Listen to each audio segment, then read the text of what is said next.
What's going on, Planet S.O.N family? It's your main man, JD. Thank you for tuning in. Hit that subscribe button for me. This is Drinks with JD.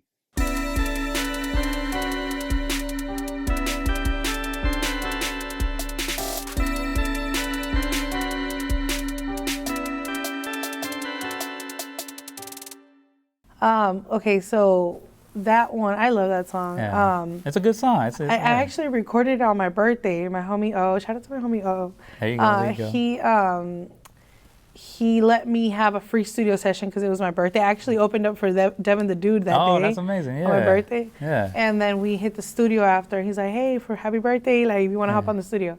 So I was like, oh yeah, I have this song ready. And I did write that song based on some of the things that I've been through. Okay.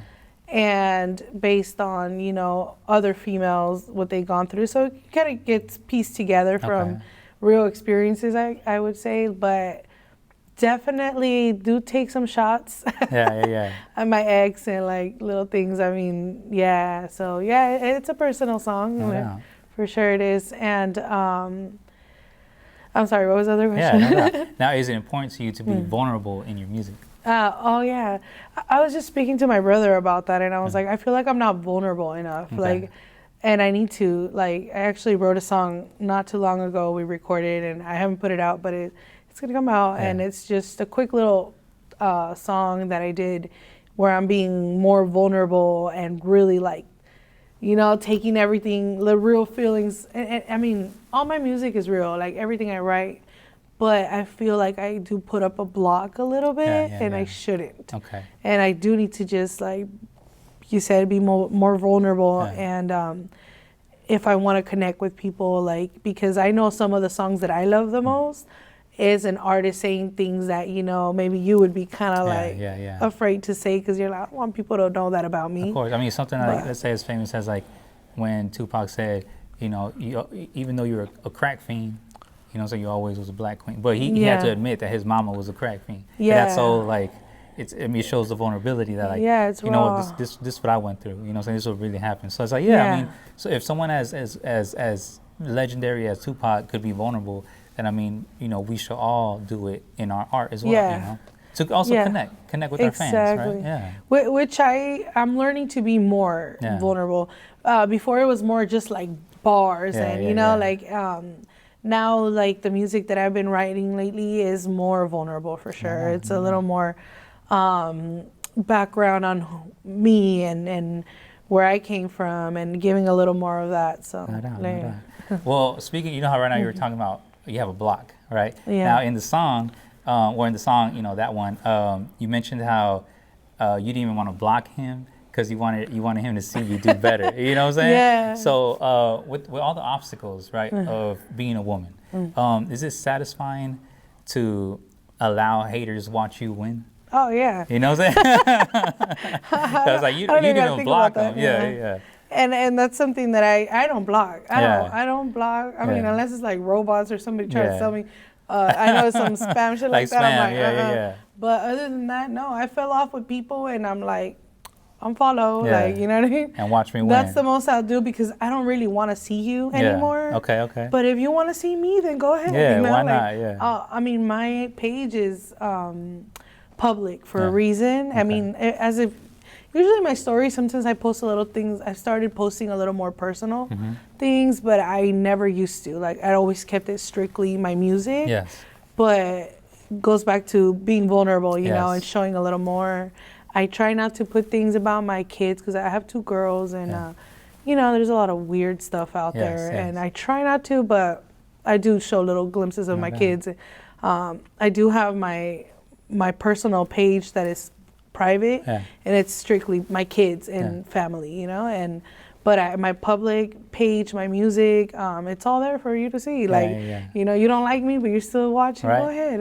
I'm still winning. Yeah, like I don't block people. I don't block nobody, and especially I haven't dated anybody since my ex, but so I haven't had like a fallout with somebody else. But still, like if I'm seeing somebody like and we fall off, like maybe I'll unfollow you. Maybe not, but. I won't block you. I'll let you see. I'll let you see that I'm doing good. No doubt. Okay, so how about this? Now, on your video for Bring It Back, right? You were cruising the San Diego Bay on a yacht with your friends, right? So how important was it to include your friends in the video? Yeah, well, if you see like in my videos, like I always include, goes back to you know, the whole female thing. Like I love empowering other females. Yeah. And I love when I hear females come up to me and be like, oh girl, like I wish I had half of your confidence. Oh, like, you know, like all those little comments, like they mean something. So with my friends, you know, like if they're my friends, like I want to bring you along for the experience, and they love that shit. That's cool. That's cool. They love the experience of a music video. So. And I mean, hey, you're cruising San Diego Bay on a yacht, so I mean that's pretty dope. Shout out to SD Boat Rentals because they actually let us use a boat completely free. Like they just let us use it. Just like that. We did a collab, so it was pretty. So it was a collab, and we're like, hell yeah, we're gonna shoot a video. And O was behind the lens, and they're all my friends. All the girls there, like friends and people that like being a part of that, like the hype. That's cool. That's cool. That's what I'm talking about. Now, from your song "Get Right," right? You hit it in a boom bap style, right? Yeah. Where you say, "Pressure makes you diamonds, or it folds the weak. Watch me bright and shining, 'cause you can't break me." Right? Yeah. Now, where does that confidence come from? Like, what keeps you driven to just keep going hard like that? Damn. I don't know. Like, I think after you go through so much stuff, so much. Can I cuss? Yeah. Go ahead. Just be you. Yeah, just be you. But after you go through so much shit, like, you just stop giving a fuck what people think, you know? And you're like, this is my, like, you know, just. And this is way before I was diagnosed with cancer. Like, it goes back to me. See, when I was in my teen years, I was very shy. Okay. Believe it or not, I was actually very shy. Like, I couldn't sit here and have a conversation like this. I could talk to people. I wasn't like stupid or anything, but I just was very shy. I was very in my shell, but I did go through a lot of things back in high school, and. That eventually pushed me to a point. I'm like, why do I give a shit what people think about me? Like, why? But it took a while, you know. I didn't actually break out of my shell, and when I started doing music in my early, like, I didn't start actually rapping and going to the studio and doing shows till my early 20s. Oh, wow. So I was like 21. Yeah. And I just, boom, like, I don't know, like, I was like, why do I care what anybody thinks? Like, I'm valid, like, you know, I take up space, and I'm okay with that, like, and y'all should be okay with that. You should do it too, try it, like, you know. So I started just rolling around with that, you know. It just something that just grew up in me, amazing. You know, where I just like didn't, and I still to this day, like, it's one of the biggest compliments that I get from my family too, is like, I just like that you don't give a shit. I like that you don't care, and I'm like, I care to a certain point, of course, you know, but I'm like, me too, but I'm here too, you know. Exactly, I'm like, what's up? Like, I don't know. It's just it comes natural for me now. So I guess that's where that confidence comes from. Yeah, that's awesome that you developed it, and boom, we get MCing. That's pretty cool. Like, okay. Yeah. That's what I'm talking about. Okay, so as people chase their dreams in the music industry, right? It's common for people to, I guess you could say, lose themselves, right? Yeah. What keeps you grounded and allows you to stay true to yourself? I mean, I'm overall, I feel like I'm a very grounded person, but I've learned because I remember when I was first doing, doing my music. This is back in like 2014. I got a little big-headed, I did, and I got into a lot of trouble. Okay. So it got me in trouble, it got me into fights, and it got me into things that I didn't want to be, like, you know, that eventually I grew from.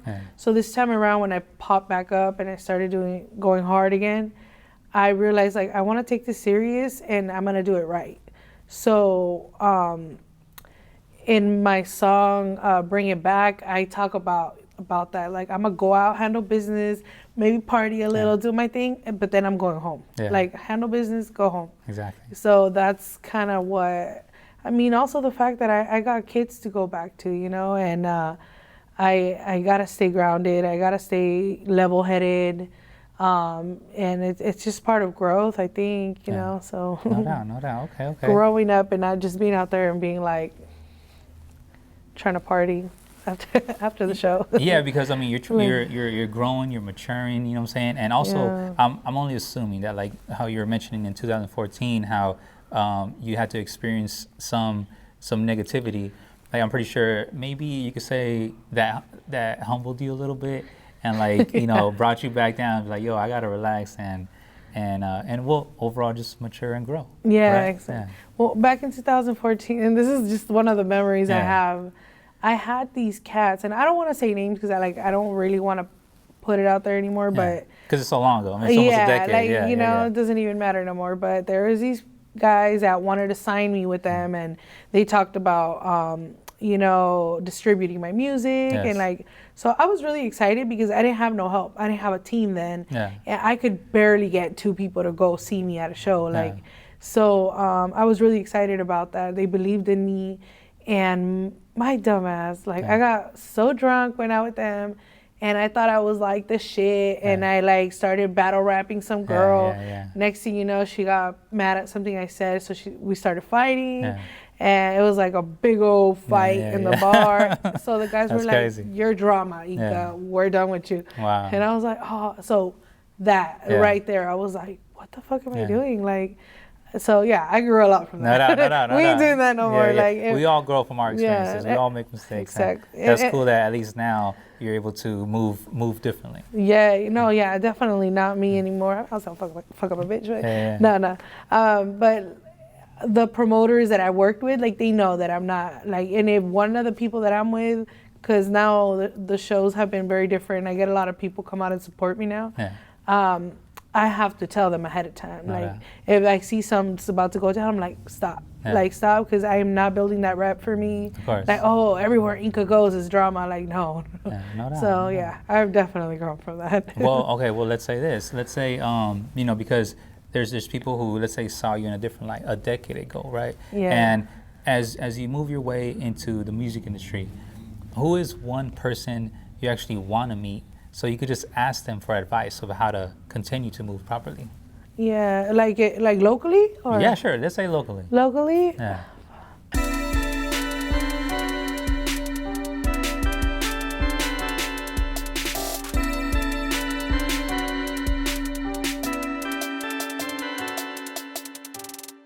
Daygo.